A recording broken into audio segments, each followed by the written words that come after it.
Thank you for that, Linda. Now we have some more for families to share their comments regarding this treatment. We will start with David Stevens, who is visiting us from Coffs Harbour. He will describe how things are very different over the border, followed by Michelle Auer and Lanae Carter. Please welcome David.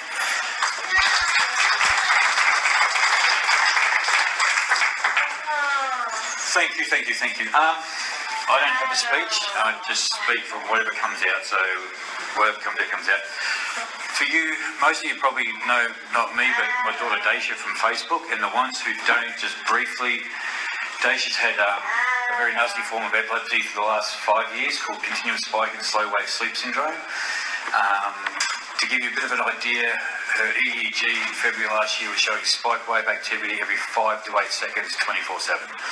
At that current time, she was on 7 anticonvulsants as well as prednisone, and having those medications 4 times a day, and on an average between 4 and 6 mils of each medication.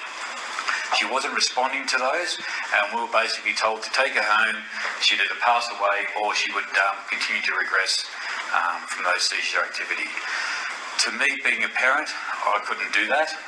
There had to be an answer out there, so we started researching. We found medicinal cannabis, and I don't like the word medical marijuana because it has that stigma with the recreational side of things, so I like to stick with medicinal cannabis. We researched that.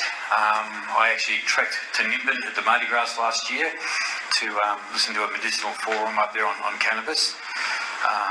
Call her luck as if you may well. She actually went into a status, non-convulsive status while we were there. I'm in the front row of something very similar to this, holding my 7-year-old daughter who, as you know, would be unconscious. I listened to what they had to say, and there was some people up there who basically in their backyard, so to speak, and there was also a doctor up there, or a deregistered doctor now, Dr. Andrew Catalaris. He saw Daisha, he stopped speaking at the time, he pulled us aside, we spent some time with Andrew. By the time we got home on a Tuesday, there was 2 bottles of medicinal cannabis oil in the mail for us at no cost. We saw differences in Daisha within 3 days. She started to become alive, her speech was improving. Within 3 weeks, all seizure activity ceased.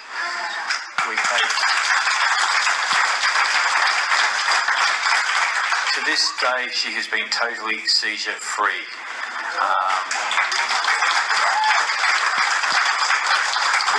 We were with her neurologist in Sydney Tuesday before last, and we've been on 8 weekly, 10 weekly visits for the last 4 years to Sydney to see our neurologist. Her words were last Tuesday, and also that they are now able to speak more freely because of Sydney Children's Hospital who are going to be part of the trials in New South Wales. So our neurologist told me last Tuesday that they were ecstatic with the results with Daisha, and at the end of the day she said, "David, we have done nothing, you have done all this." She further went on to say, "David, we're a phone call away, but you don't have to come back and see us." Now that's huge. That's a very, very important part. I mean, they're still bound by their ethics and codes and everything else like that, but to find doctors who will support you and listen to you in this whole process is very, very hard. Why I'm here today is we were up here on holidays last week, so I got to meet a lot of families last week with children in a situation similar to us, or were in a situation similar to us, and excuse the French, but it's bullshit. Basically, 100 kilometres away, you can be deemed safe, you can give your child medicinal cannabis or cancer or whatever you're treating for, and with no fear of persecution. Families I met last week up here are terrified of what the government are going to do, or the police. And it's not the police's fault. I mean, they're under guidance from what is in place. So I've come here today, and I'm not going to say much more about Daisy because most of you have seen it on Facebook, but to give you a bit of an outcome of how I achieved what we did in New South Wales. And I'm sorry, letter writing doesn't get you anywhere. It really, really doesn't. Make appointments to see your parliamentarian, your local members, have all your documentation, do video stories. They need to see families are real, and these children are dying, or that, you know, people with cancer or MS or whatever it is. We're real, and it shouldn't matter whether there's a border or a line drawn across on a map. I mean, you should have that access to it whether it's in New South Wales, and there's huge things that have happened in New South Wales. I mean, what Mike Baird has done, he listened, you know. When he first made the announcement, it was just trials were going to be for medicinal cannabis for cancer patients. That wasn't good enough for me. We went public. In going public, we had no other support because no other organisation or most doctors wouldn't go with us. We went public. I went to my local member. And the only reason we went public was not for our sake, because we're still doing what we're doing and Daisy's still seizure free. We're going to change anything. But families and people need to know out there, So that's what we did. Our local member was very supportive because, I'm not putting tears on myself, but I was won a 2011 New South Wales Carer of the Year award. I'm a current citizen of the Australia Day Awards for Citizen of the Year. So we're not recreational users. We never have, never will be. But we need to do something to save our daughter. I took all this to our local member, and he's also been a huge campaigner against recreational drugs. He saw what we were doing. He fully supported what we were doing. And after we did go public, we were docked into community services. They come out to see us.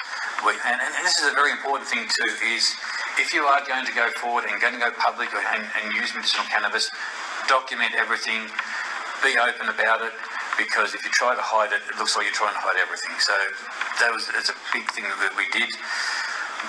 They come out, and I happened to have our local member sitting in my land room waiting for them, and he told them straight from the start they were fully supportive of what he did, what we're doing. So and we were sort of lucky because the case manager who came out from Docs was also an ex-nurse, so she could appreciate the side effects and everything else of the 7 anticonvulsants and the prednisone that we're doing. She was there for 2 hours. At the end of that 2 hours, she said, "David, we fully support what you are doing."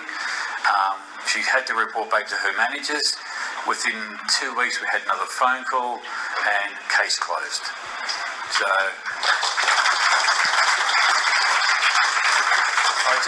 I really, really feel for you guys up here, because they're not listening, and you really, really have to push that point across and make it real. Make it, hearing Hazel and everyone else before, I mean, it brings tears to my eyes, because it shouldn't be in that position. None of you should be in that position.